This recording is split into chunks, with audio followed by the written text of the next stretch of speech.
boy, oh boy, do I have a good one for you today. I am pumped for this. So, the question of the day today is, how much water do you actually drink on a regular basis?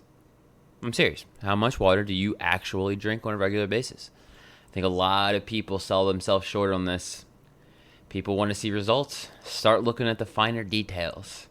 How much quality sleep are you getting? Are you staying hydrated? Are you eating real food? Today, we talk about hydration.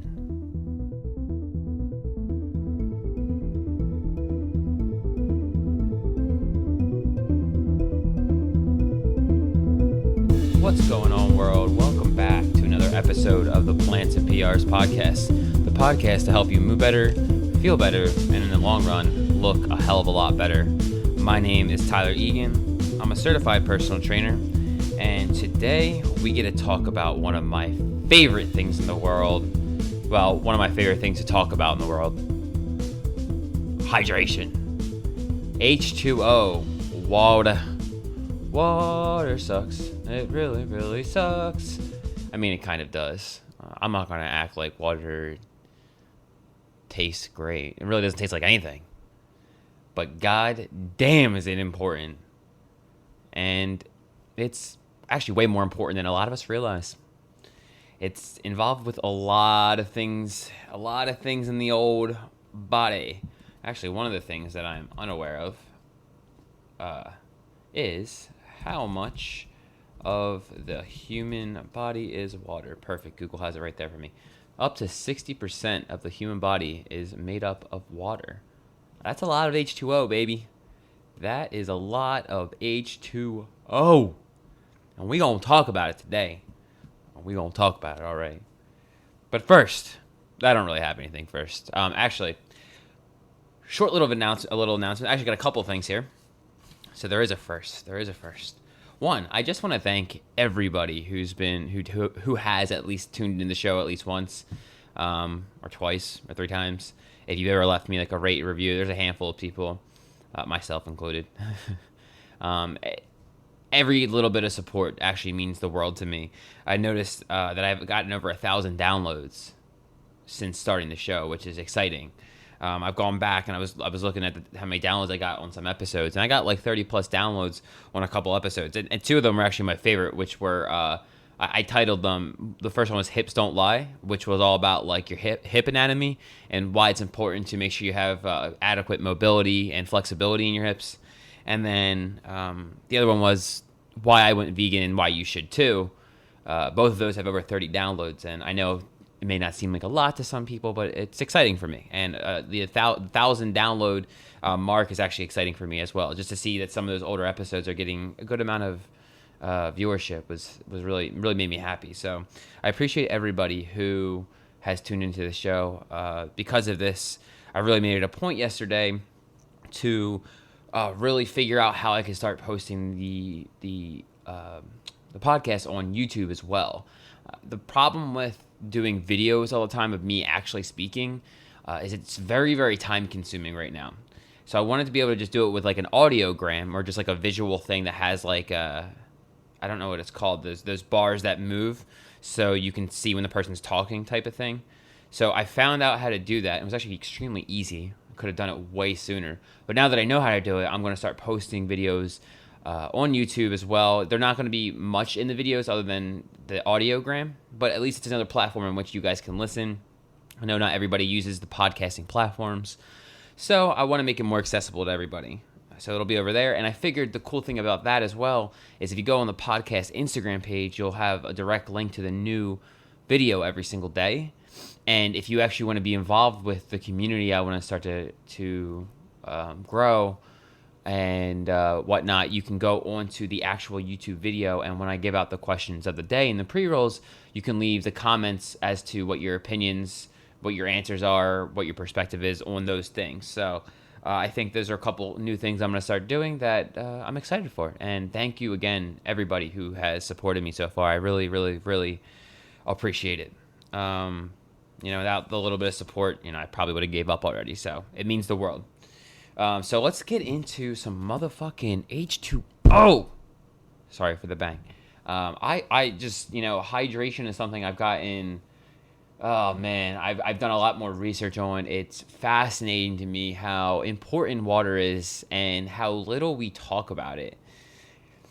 Everyone's always looking for, we talk about it all the time on the show. Everyone's always looking for a quick fix or what supplement to take or what's the easiest way to get ripped and whatever. But the truth is, this shit takes a lot of time.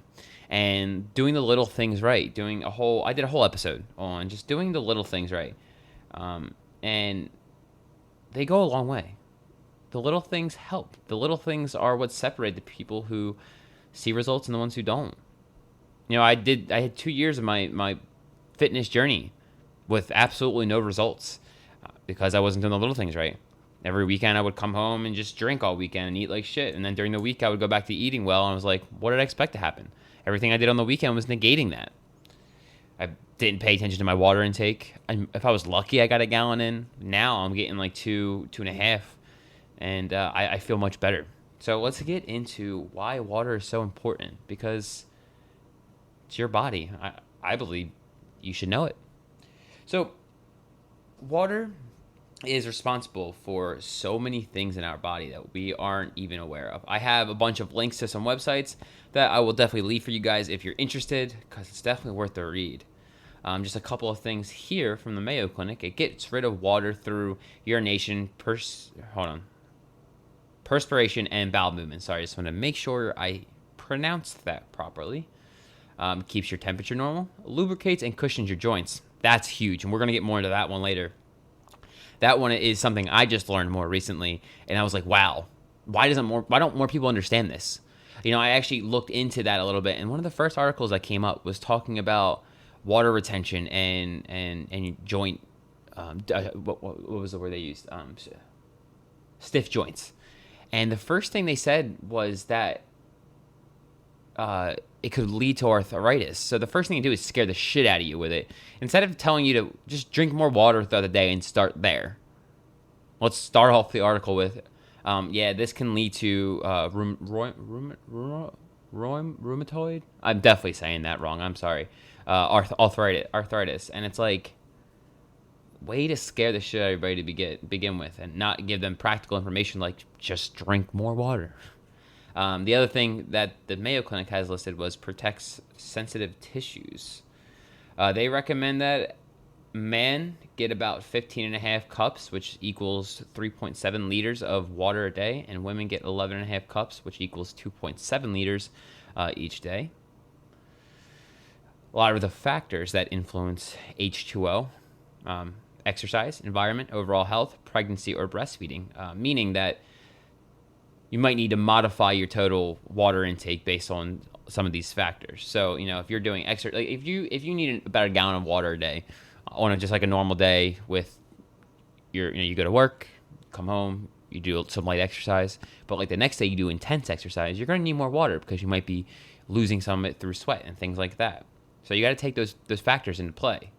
That's why, everyone's like, how much water should I drink? Well, I don't know. What's your everyday life like? What are you doing on a daily basis? How intense are your workouts? How many times a day are you working out? How many times a week are you working out? It's very hard. There's a lot of factors that go into these things. How healthy are you? What's your diet look like? How much water are you intaking from food? It's very hard to pinpoint an exact number for any one person when it comes to any of these things. That's why, like, if somebody asks me, like, how many calories should I be eating in a day? It's like, well, I don't know. How much exercise do you do? What kind of foods do you eat? How frequently do you eat? There's a lot of factors that go into this.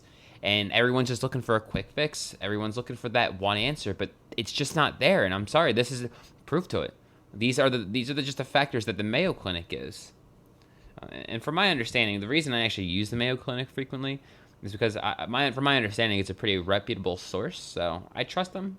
A lot of the information I get off them seems pretty legit. I actually have another link here that gives you some of the signs of your dehydration. So they have like colors of what your pee should look like. I know it might be a little weird. Let's try to act mature. I know I struggle with that from time to time. I'm not gonna act like a hypocrite. But some other symptoms they have are pain when urinating, dry mouth, lips or eyes, thirst, dizziness, headaches, That's a huge one. I used to suffer from that a lot. I used to get headaches all the time. But you know what I never did? I never drank water. I lived off of like soda or Snapples because they used to have me in my vending machine at school. Those little cartons of milk. Sorry. What else did I live off of? Just iced tea in general. Green tea. Arizona green tea. Oh, yeah, that was my thing. Arizona green tea. The amount of sugar they put in there was crazy, but like, was it good? Oh, man, I missed that. I loved Arizona green tea. Headaches, I said that. Tiredness and lack of concentration. If it's left untreated, it can become severe. That's not good. Don't leave it untreated, my friends. Please drink your damn water. I've actually gotten a lot of my coworkers into drinking more water because you know what I like to do? I like to be the hype man for everybody at work. I'm like, yes, you got to stay hydrated. And I see someone chugging water. I'm like, let's fucking go. I get pumped.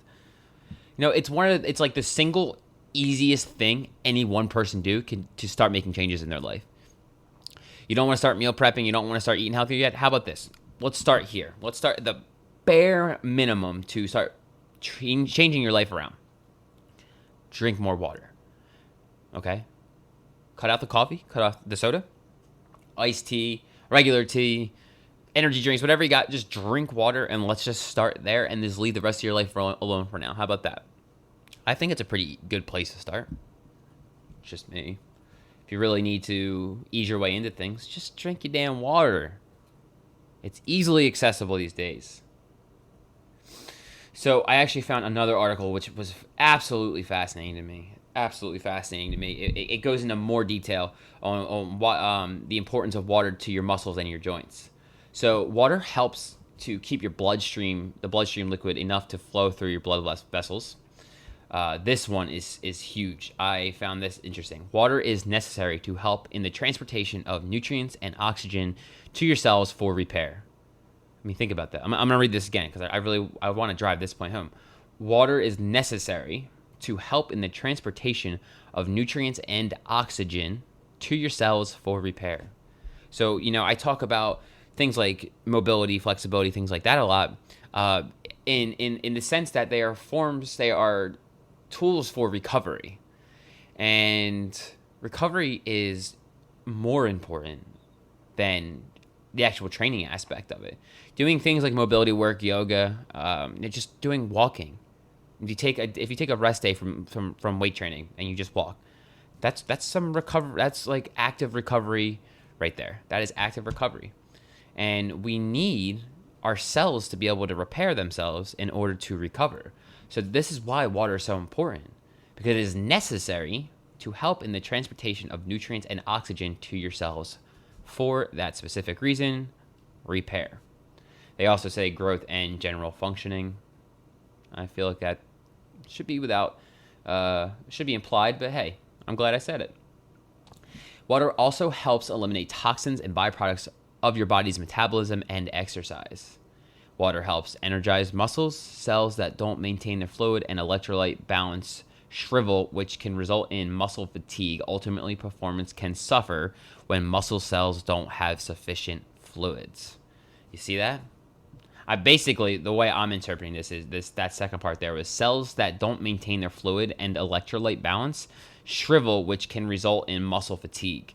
I'm taking that as cramping. It just kind of actually explains cramping pretty well, which also leads to that next sentence. Ultimately, performance can suffer when muscle cells don't have sufficient fluid. Your training can easily suffer if you're not hydrated. You can cramp up, your muscles can fatigue. So just drink your damn water. Water also helps regulate body temperature during exercise. We already talked about that. This is a good one. Water aids digestion, helping you receive the nutrients your body requires from your food. Look at that. And this one, that I think I already said it once, but I want to get into it a little bit more now. Water helps lubricate and cushion your joints. So, if you have a lot of joint pain, how much water are you drinking? How hydrated are you? It may not be old age. It may just be you're dehydrated. So why don't you rule that out first before you go to a doctor and get a pill? I'm just saying. I am just saying. I think, we've been almost conditioned we see a symptom from some kind of sickness, illness, whatever, and we immediately think, oh, let's go to the doctor. Not think about what are we doing that might be causing it. And I think that's probably because we don't know anything about the way our bodies are supposed to function. And again, I blame that on education. But hey, that's why I'm doing this, right? We got to help educate one another in the things that we understand and others don't. I love learning other things from other people. I really do. There's a lot I don't know. A lot. That's why I'm reading books about this stuff. So water and your joints and why it's important. This is the next little section they have here. This is huge. Our joints are an amazing marvel of engineering. They have the ability to move through vast ranges of motion, which is awesome. I love that part. I talk about that part all the time.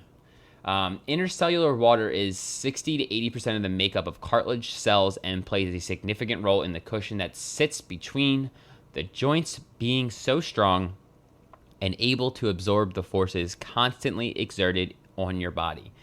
They're not even mentioning their intense exercise. All they're mentioning is just the constant forces that are exerted on your body and your joints. So that's just from everyday life. That's from sitting and all these positions we put ourselves in that really aren't that optimal. Then you throw some intense weightlifting on the top of that. I don't know. I think you kind of switch the game up there. It's probably even more important to make sure you're hydrated at that point so that your body can handle it and your joints are lubricated enough and they have that cushion to be able to absorb the force that you're putting on it. I mean, think about if you're doing a squat, right? If you decide that you want to load a barbell back squat heavy, it's not just you go down, you go up. There's a lot happening with a squat. You have that bar resting on your back, which has your shoulders in an externally rotated position if you're doing it properly, and placing some stress on your shoulders, which places some stress on your scapula, your spine, your entire spine. It's compressing your spine. The entire spine is being compressed by a movement like a squat or a deadlift. On top of that, you are moving your knees and your hips and your ankles in these ways that they're meant to move, but with an extreme load on your back. Imagine what kind of stress that places on it. And then think about the improper movement patterns that we talk about all the time and how many people do that. Okay, so add this force, all this movement happening, all this compression of your spine, and then people using very bad technique to be able to try to move that weight. And your joints aren't lubricated enough to be able to handle it, to be able to absorb it. This is important. This is very important. Water it's not just something I like to tell everybody to drink because it's good and it makes me look funny or cool or whatever. It's really important. It's probably one of the most important things. And it goes hand in hand with nutrition as well. Just because you can get a lot of water from your food. I'm pretty sure that lettuce is 98% water. You can fact check me on that one. I'm not 100% sure. But one of the things that they bring up next is the synovial fluid, which relates to the synovial joints that we talked about in a previous episode. I forget which one now, honestly. There's been so many. Just a recap, synovial joints are 80% of the joints that we have in our body. Joints like the ball and socket joint, hinge joints like our elbows, ball and socket joints like our hips and shoulders. They take up 80% of the movement. They're 80% of the movement that we do on a regular basis. So the synovial fluid that interacts with the synovial joints is very important. Water is also, I'm going back to the article I have here. Not the article. This is actually from the Sydney, maybe it is, sydneyphysioclinic.com.au. Interesting. Very interesting read, though. You guys should check this out. Water is also about 80% of what is your synovial fluid. Synovial fluid is a thick, stringy, colorless liquid inside your joint and supposedly the most slippery substance known to man. That's an interesting fact. It exists to reduce friction in joints, helping lubricate, cushion, and provide nutrition to your joints, allowing the bones to freely glide over each other. Water is also about 80% of that fluid. 80%. So, I mean, imagine what happens when we deplete our body of water and this synovial fluid doesn't have what it needs to function properly. Because synovial fluid reduces friction in your joints, helping lubricate, cushion, and provide nutrition. So without that water, it's not lubricating, it's not cushioning, and it's not providing nutrition to your joints. Now, think about how many older people these days, and no knock on the older people out there, okay? Because let's face it, when did the internet really get huge? Like 2000? I'm guesstimating here. Since then, technology has exploded, and we literally have computers in our pockets these days. I can easily look this up. Back in 1982, they couldn't, so I get it. But really, think about how many people have joint issues these days. Maybe it's because they were dehydrated most of their life. Maybe they weren't paying attention. I don't know. I had a lot of joint problems before I started hydrating myself better. It makes sense if you think about it. It really makes sense. So, I think I talked about everything I wanted to talk about there. I think that's it. I think that's a lot of the things I want to talk about when it came to water. Like always, I will be leaving the links that I read on here, the research I did, in the show notes for you guys if you want to check it out. Again, I really do encourage you guys to look into this yourself. Water, look, I have a deep infatuation for the human body, human movement, and just overall physical health and well-being. So looking into this stuff is fun as hell for me, and I have no problem doing it for you guys. If you guys just want to listen and learn with me, because when I do episodes like this, I learn a lot. Like looking at this pea color chart is interesting because I look at it and I'm like, you just look. We're all adults here, right? You walk into a public bathroom, you just see piss stains everywhere, and it's like super dark and yellow. And now that I'm looking at this, I'm like, what the fuck is wrong with these people? Just drink some water. Look, I understand. There's diseases, there's illnesses out there that I don't understand, but like. Drinking water ain't hard, guys. Drinking water ain't hard. So, I don't know. So, that's the show today, guys. I hope you guys took something from this. If you want to, learn more with me, you have topics that you think would be interesting for me to talk about like this, let me know. I'll do some more research. Like I said, I want to do that for you guys. There's stuff that I'm not that familiar with. The ins and outs, the nuance of it, I will gladly look into it more because I find this stuff absolutely fascinating.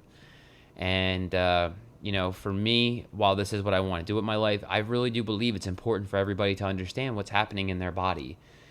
At the end of the day, you only really get one. Maybe I'm wrong. Maybe you're lucky and you're going to get a second one, but I don't think I am. And I'm blessed to have this body, and I personally want to take care of it and understand it as the best as I can. So that's me. But if you guys want to keep learning, keep following along, and we'll get through this together. So if you took anything from this, please rate, review, share, subscribe. This episode will also be up on YouTube tonight, most likely. So if you want to start being a part of the community I want to build, go on YouTube. You don't have to watch the video, but answer the question of the day there. And we can start having some dialogue, have some conversation. And we'll get this party rolling. Have a dope-ass day, guys. Peace.